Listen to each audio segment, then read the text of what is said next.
Hello बच्चों, नमस्कार। 12th class के फिजिक्स वीडियो लेक्चर में आपका एक बार फिर से स्वागत है। आज का वीडियो लेक्चर न्यूक्लियर फिजिक्स का वीडियो लेक्चर नंबर 13 है। हमारा जो टॉपिक चल रहा है पिछले दो वीडियो लेक्चर से वो है रेडियो एक्टिविटी के बारे में। आपको बताया गया था कि भारी नाभिकों में ये गुण ऑलरेडी इसके अंदर होता है कि वो लगातार अपने में से अल्फा बीटा गामा को बाहर निकालता रहता है या उत्सर्जित करता रहता है। अब यहाँ पर आपको ये भी बताया था मैंने लास्ट में कि विघटन की दर प्रोपोर्शनल होगी सक्रिय नाभिकों की संख्या से, अर्थात -dn/dt प्रोपोर्शनल n।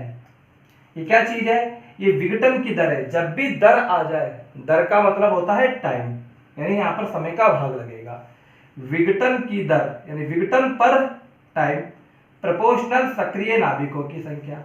अब इसके बाद आपने पढ़ा होगा रदरफोर्ड-सोडी का चरघातांकी क्षय का नियम। बहुत इंपॉर्टेंट है, आपको बताया भी गया है। चरघातांकी क्षय का नियम, क्षय का मतलब होता है खर्च होना, ठीक है। इस नियम से जो रिजल्ट निकल कर आया था मैं उसकी बात कर लेता हूं, क्योंकि डेरिवेशन मैंने दो बार आपको समझा दिया है। n = n0 × e की पावर -λt। इसे ही चर घात कहा जाता है बेटा, चर की घात, ठीक है। चर घातांकी या एक्सपोनेंशियल फॉर्म भी कहा जाता है इसे। इसमें आपको हर एक चीज पता होनी चाहिए कि इसमें n क्या है, n0 क्या है, लैम्डा क्या है और t क्या है। तो देखिए बेटा, n है यहां पर सक्रिय नाभिकों की संख्या, सक्रिय नाभिकों की संख्या, ठीक है, सक्रिय नाभिकों की संख्या। n0 है यहां पर प्रारंभिक यानी शुरुआत में, प्रारंभ में संख्या इन नाभिकों की। e यहां पर एक्सपोनेंशियल है। लैम्डा है यहां पर क्षय नियतांक और t है यहां पर टाइम, इसे समय भी कहा जाता है। एक तो आपको ये पूरा डेरिवेशन आना चाहिए इसको सॉल्व करना, क्योंकि एग्जाम में ये पूछा जाता है कि रदरफोर्ड-सोडी का चरघातांकी क्षय का नियम लिखिए, वह इसके नियम का उपयोग करते हुए n = n0 × e की पावर -λt को सिद्ध कीजिए। या डायरेक्ट पूछ लिया जाएगा n = n0 × e की पावर -λt को व्युत्पन्न कीजिए। इस तरह तीन तरह से प्रश्न पूछा जाता है। अब बेटा लास्ट में मैंने कल आपको इसका वक्र भी बताया था और अर्ध आयु की परिभाषा बताई थी आपको। तो देखिए बेटा, इसको सबसे पहले इसका जो वक्र आया था n = n0 × e की पावर -λt का जो वक्र आया था वो किस तरह से था? यहां पर समय x अक्ष पर हम समय ले लेंगे और y अक्ष पर n की वैल्यू यानी सक्रिय परमाणु की संख्या। t = 0 पर इसकी वैल्यू है कुछ n0 से स्टार्ट हो रहा है, ठीक है ना। प्रारंभ में n0 है, जैसे जैसे समय बढ़ता जाएगा इसकी वैल्यू घटती जाएगी। इस तरह का आपको वक्र ध्यान रखना है।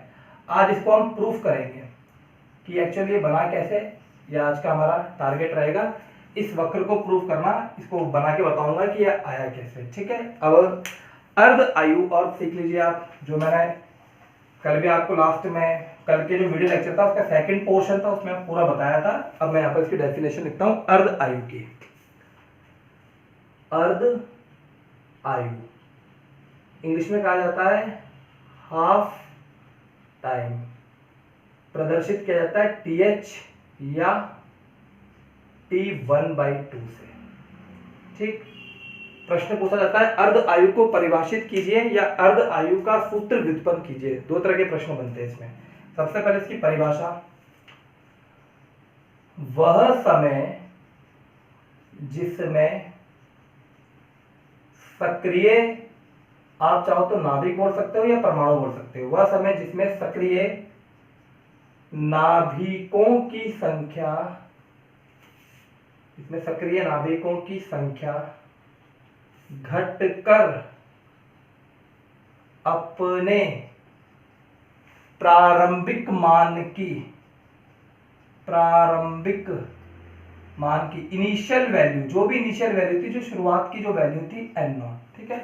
तो वह समय जिसमें सक्रिय नाभिकों की संख्या घटकर अपने प्रारंभिक मान की आधी, आधी मतलब यहाँ पर हाफ है, आधी रह जाती है, आदि रह जाती है, उस समय को क्या कहा जाता है? अर्ध आयु कहा जाता है। तो यहाँ पर शुरू में लिख दिया हमने, वह समय जिसमें सक्रिय नाभिकों की संख्या घटकर अपने प्रारंभिक मान के आदि रह जाती है, अर्ध आयु कहलाती है, अर्ध आयु कहलाती है। इसे कैपिटल TH या T1/2 से प्रदर्शित करते हैं। ठीक है बच्चों, प्रदर्शित करते हैं। सिंपल सी बात आ गई। अब अगर आप इसको फिजिकली समझना चाहते हो तो एक बार और इसका एग्जांपल देख लीजिए। वैसे मैंने पूरा कल डिटेल से बताया था और आप देख लीजिएगा। मान लो कि आपके पास में कोई रेडियो एक्टिव आइसोटॉप है, कोई रेडियो एक्टिव समस्थानिक है, ठीक है, और उसकी अर्ध आयु है, उसकी अर्ध आयु मान लो 100 वर्ष है। ठीक है, इतनी तो आपकी भी नहीं है, आपका तो पूरा जीवन काल, आपका क्या मेरा भी नहीं है इतना, लेकिन अपन मान लेते हैं कि किसी रेडियो एक्टिव एलिमेंट की अर्ध आयु 100 वर्ष है। प्रारंभ में हमने 10 kg ये लिया, ठीक है, यानी n0 की वैल्यू कितनी हो गई यहाँ पर, वैसे ये ग्राम में है, ये सॉरी किलोग्राम में है, तो संख्या अभी हम निकाल नहीं सकते। अगर संख्या आपको निकालनी होगी तो आप अवोगाद्रो का मल्टीपल करोगे, उससे आपको निकल जाएगा। अभी आप मान लीजिए कि प्रारंभ में 10 किलोग्राम है, तो अर्ध आयु का मतलब क्या हो गया? वह समय जिसमें सक्रिय नाभिकों की संख्या घटकर अपने प्रारंभिक मान के आदि रह जाएगी, यानी 100 साल बाद, 100 वर्ष बाद कितना बचेगा बेटा यहाँ पर? अपने प्रारंभिक मान का आधा, यानी 5 kg। अगेन 100 साल बाद यानी 200 साल बाद कितना बचेगा? 2.5 kg। अगेन 100 साल बाद कितना बचेगा? 2.5 का आधा 1.25। इस तरह से चलता रहेगा। एक और एग्जांपल देख लीजिए। मान लीजिए कि शुरुआत में 1000 परमाणु है, ठीक है, और अर्ध आयु है 100 वर्ष। तो 100 साल बाद देखा, सो गया, और 100 साल बाद जगे, और 100 साल बाद जग के आपने देखा तो ये कितने बचेंगे? ये 500 बचेंगे, ठीक है, 500 परमाणु। अब वापिस यहां से कहानी स्टार्ट हुई, और 100 साल बाद, तो 100 + 100 कितना हो गया? 200 वर्ष।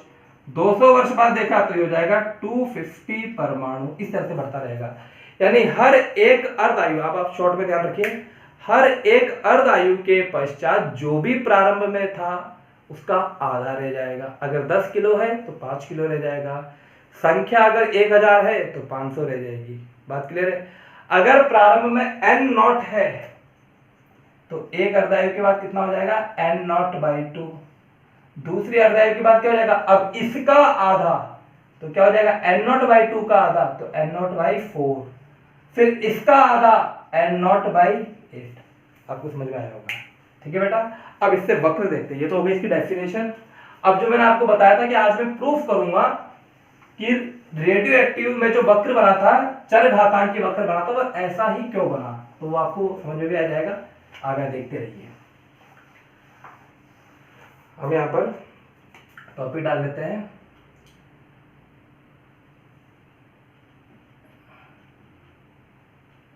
सॉरी, रदरफोर्ड डैशफोर्डी के चरघातांकी वक्र, ठीक है, या n = n0 × e⁻⁻ का वक्र। एक और ऐसे कहा जा सकता है, इसका एक और तरीका है, सक्रिय नाभिकों की संख्या। तीनों बताया था आपको, सक्रिय, तीनों तरीके से प्रश्न पूछा जा सकता है। सक्रिय नाभिकों की संख्या व समय के मध्य वक्र, ठीक है, तीनों का मतलब एक ही है। रदरफोर्ड-फोर्डी के एक्सपेरिमेंट में जो फॉर्मूला आता है उसका वक्र बनाइए, या n = n0 × e⁻⁻ का वक्र बनाइए, या सक्रिय नाभिकों की संख्या व समय के मध्य वक्र बनाइए। तो 3 तरह से प्रश्न पूछा जा सकता है। अब इसका वक्र बनाते हैं। तो देखिए बच्चों, क्या करा आपने,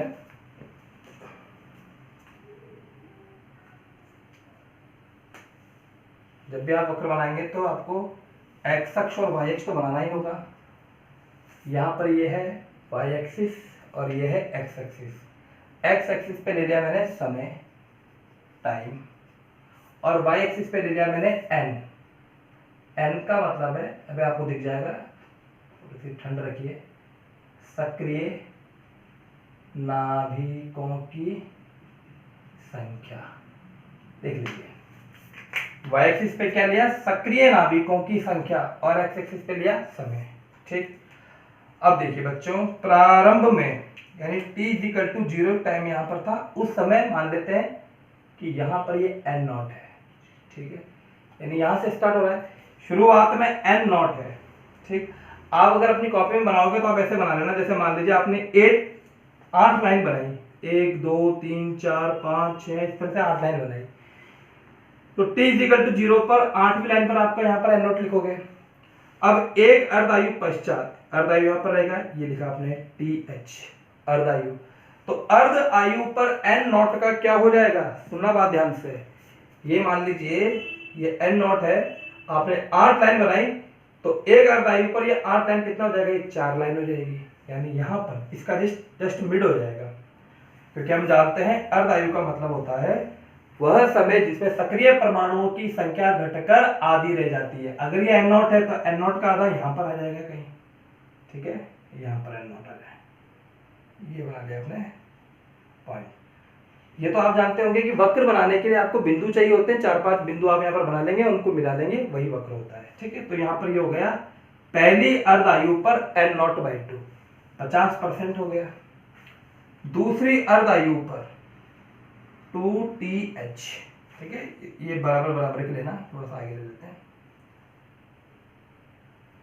दूसरी अर्धायु पर 2th, जैसे अगर ये 100 साल हुआ और यहाँ से n नॉट था, तो 100 साल बाद ये आधा हो जाएगा, 200 साल बाद ये इसका भी आधा हो जाएगा। अब इसका आधा बनाइए,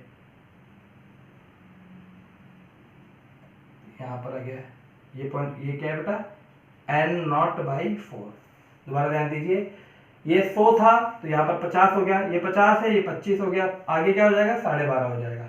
ठीक है, अगर आप अपनी कॉपी बनाओगे तो 16 लाइन अगर आपने बनाई, 1 2 3 4 ऐसे 16 लाइन, तो 16 का आधा 8, 8 का आधा 4, 4 का आधा 2, 2 का आधा 1, इस तरह से चलता रहेगा। अगर आप पढ़ देखिए 2th ये आएगा 3th, तो n नॉट बाई 4, इसका जस्ट आधा देखिए,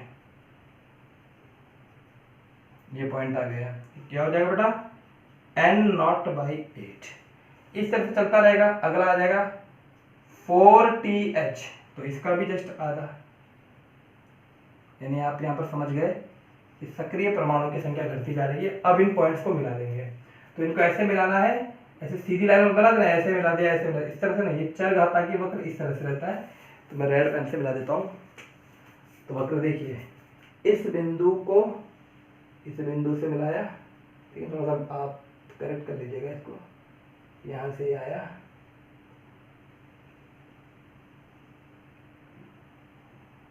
इस तरह से ये घटता चला जाएगा। इसको बिल्कुल इससे मिलाना नहीं है, इस लाइन से टच मत कर देना, ये चलती रहेगी प्रक्रिया। तो ये वक्र क्या हो गया, ये है n = n not into e की पावर माइनस लैम्डा t का वक्र आ गया। ठीक है, नहीं प्रूफ करके बता दिया मैंने, आप समझ भी गए होंगे। ये आधा आधा होता चला गया बेटा, यानी कि यहाँ पर सक्रिय नाभिकों की संख्या लगातार घटती चली जाएगी जैसे जैसे समय बढ़ता जाएगा। अर्धायु की एक और परिभाषा होती है, वो भी आप देख लीजिए, जनरली ये परिभाषा भी आप लिख सकते हो। अर्ध आयु, यहां बताता हूं आपको, वह समय जिसमें 50% नाभिक विघटित का मतलब खर्च हो गए, विघटित हो जाते हैं, वह अगर 50% खर्च हो गए तो बचा कितना, 50%। वह समय जिसमें 50% नाभिक विघटित हो जाते हैं, वह 50% अविघटित रहते हैं। अर्ध आयु कहलाती है। यहां पर भी वही हो रहा है, देखिए अगर आप ध्यान से देखेंगे तो यहां पर भी वही है। प्रारंभ में 0, इस अर्धायु पर, एक अर्धायु पर प्रारंभ का आधा हो गया, दूसरे अर्धायु में अब इसका जितना था, अगर 10 सेंटीमीटर तो यहाँ पर 5 सेंटीमीटर हो जाएगा, इस तरह से आगे रहेगा। बेटा इस वक्र को आप बना लीजिएगा, ये इसका प्रूफ हो गया। अब मैं अर्ध आयु का फॉर्मूला डिराइव करता हूँ।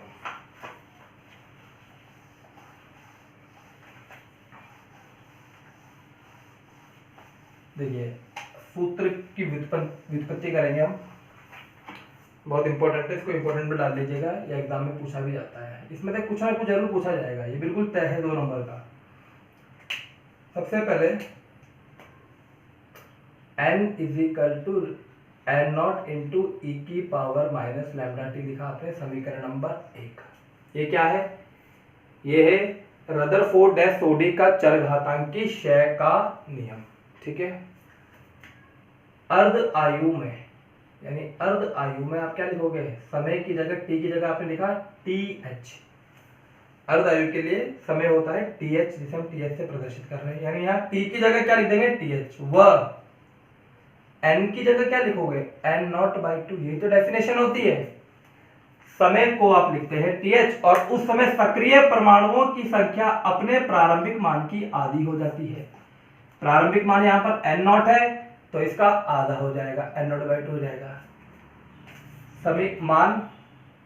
समीकरण 1 में रखने पर, और इसको सॉल्व करेंगे। तो देखिए बेटा, दोबारा समझ लीजिए, यह फॉर्मूला है रदरफोर्ड डैश सोडी का चरघातांकी क्षय का नियम, जहां n होता है इस समय t पर सक्रिय परमाणुओं की संख्या, प्रारंभ में सक्रिय परमाणुओं की संख्या, e यहाँ पर एक्सपोनेंशियल है, माइनस लैम्डा टी, लैम्डा है क्षय नियतांक। हम अर्ध आयु का फॉर्मूला डिराइव कर रहे हैं। ठीक है, तो अर्ध आयु के लिए समय की जगह क्या लिखेंगे? टीएच, और सक्रिय परमाणुओं की जगह क्या लिखेंगे? एन नॉट बाई टू, क्योंकि यहाँ पर आधा हो चुका, यहाँ मान रख दो, एन की जगह n not by two, N naught e की पावर माइनस लैम्डा, टी की जगह टीएच। बात क्लियर?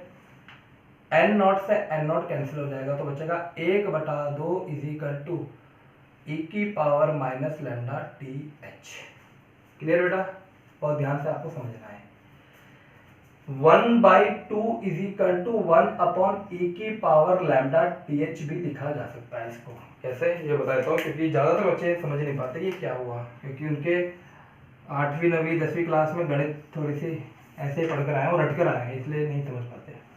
देखिए, अगर कहीं आपने लिखा है 1/x की पावर 2, तो इसका मतलब होता है x की पावर -2। ठीक, अगर आपने कहीं लिखा है 1/y की पावर 10, तो इसका मतलब होता है y की पावर -10। तो यहाँ पर देखो, e की पावर माइनस, ये कोई पावर है, ठीक है, यहाँ पर है e की पावर, यानी 1/e की पावर अगर 4 लिखा है, तो इसका मतलब हो जाएगा e की power -4।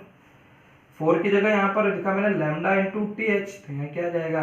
Lambda into T H, यानी e की power minus lambda t H की जगह में 1/, यानी अगर ये बटे में जाएगा तो ये ऐसा बन जाएगा। ठीक, समझ गए होंगे आप।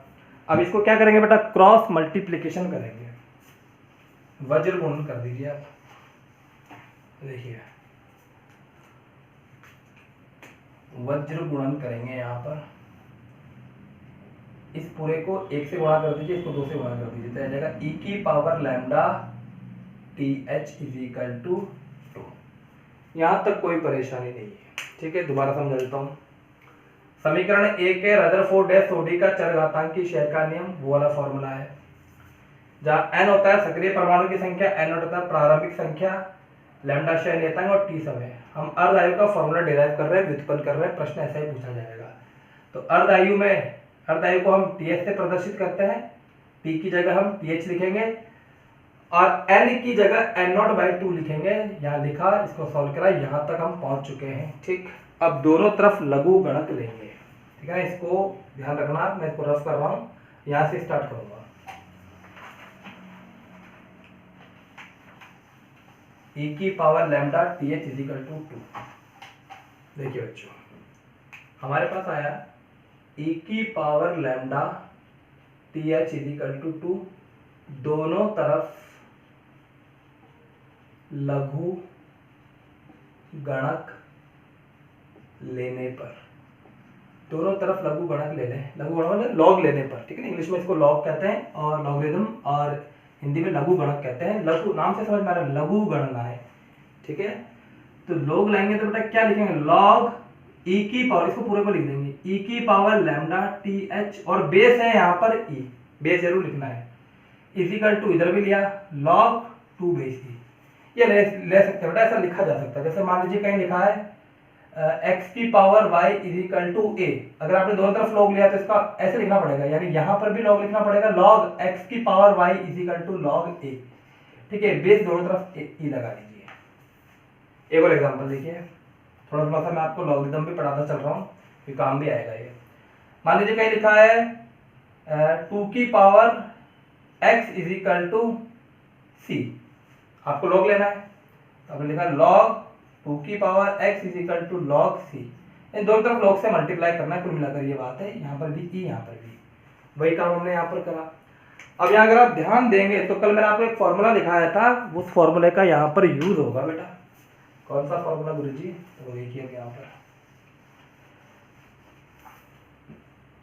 फॉर्मूला है कि अगर कहीं ऐसा हो log a की पावर x बेस e, तो जो भी पावर होती है log में, इसकी जो भी पावर होती है उसे बाहर लिख सकते हैं। ठीक है, तो यहां पर e की पावर लैम्डा th, तो लैम्डा th बाहर आ जाएगा, lambda th log e base e is equal to log 2 base e। ठीक, केमिस्ट्री में भी काम आएगा ये, ऐसा नहीं केवल फिजिक्स में काम आएगा, ये केमिस्ट्री में भी काम आएगा, इसलिए इसको अच्छे से पढ़ लीजिए। log अपनी कॉपी में लिख लेना, log e बेस e की वैल्यू 1 होती है, log 10 बेस 10 की वैल्यू 1 होती है, यानी यहाँ पर और यहाँ पर सेम आ जाए, बेस और यहाँ पर ये दोनों सेम आ जाएगा, उसकी वैल्यू 1 होती है, ध्यान रखना भी है। ठीक, तो log e बेस e की वैल्यू 1, लैम्डा th इंटू 1, तो lambda th is equal to log 2 base e। तो फाइनली आंसर क्या आया बच्चों? फाइनली आंसर आ गया, फॉर्मूला आ गया, ध्यान दीजिए, lambda th is equal to log 2 base e। तो th is equal to log 2 base e upon lambda, ये फॉर्मूला आप लिख सकते हो। th इज इक्वल टू, यानी टाइम पीरियड, यहां पर यह है हाफ टाइम पीरियड, th क्या चीज है बेटा? ये अर्ध आयु, हाफ टाइम पीरियड या अर्ध आयु। तो फॉर्मूला हो गया log 2 base e upon lambda. Lambda क्या है? क्षय नियतांक। अब log 2 बेस e का मान क्या होता है, तो ये मैं आपके लिए होमवर्क के लिए दे देता हूं, आप इसको कोशिश करना, ढूंढना log 2 बेस e का मान क्या होता है, खुद के पास रखना। मैं बता देता हूँ ये आता कैसे है, वो मैं आपको अगले वीडियो लेक्चर में बताऊंगा, लेकिन आप इसका मान देखना, और जो बच्चे ढूंढ लेते हैं उनके लिए बता रहा हूँ 0.693 आएगा इसका आंसर। तो ये आपके लिए होमवर्क है बेटा, इसको आप ढूंढना। तो आज की वीडियो लेक्चर में इतना ही। अब मैं आपको एक क्वेश्चन देता हूँ, उस क्वेश्चन को आप सॉल्व करना, अगले वीडियो लेक्चर में यहाँ से स्टार्ट करेंगे। तो एक क्वेश्चन और लिख लीजिए,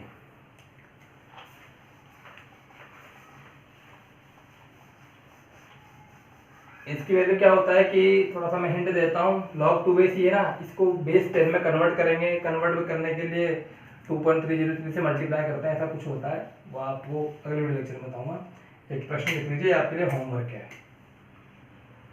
यदि किसी रेडियो एक्टिव आइसोटॉप समस्थानिक, यदि किसी रेडियोएक्टिव आइसोटॉप की अर्ध आयु 10 वर्ष है, तो बताएं 40 वर्ष पश्चात यह प्रारंभिक मान का कितना शेष रहेगा। ये प्रश्न आपके लिए होमवर्क के लिए है। ठीक है, इसको अच्छे से आपको सॉल्व करना है। प्रश्न एक बार और देख लीजिए, कह रहा है कि रेडियो एक्टिव आइसोटॉप है कोई, उसकी अर्ध आयु 10 वर्ष है, तो आप शुरुआत में n0 मान लेना, आपको बताना 40 वर्ष पश्चात कितना शेष बाकी रहेगा। ठीक है बेटा, तो आज के लेक्चर में इतना ही। Thank you.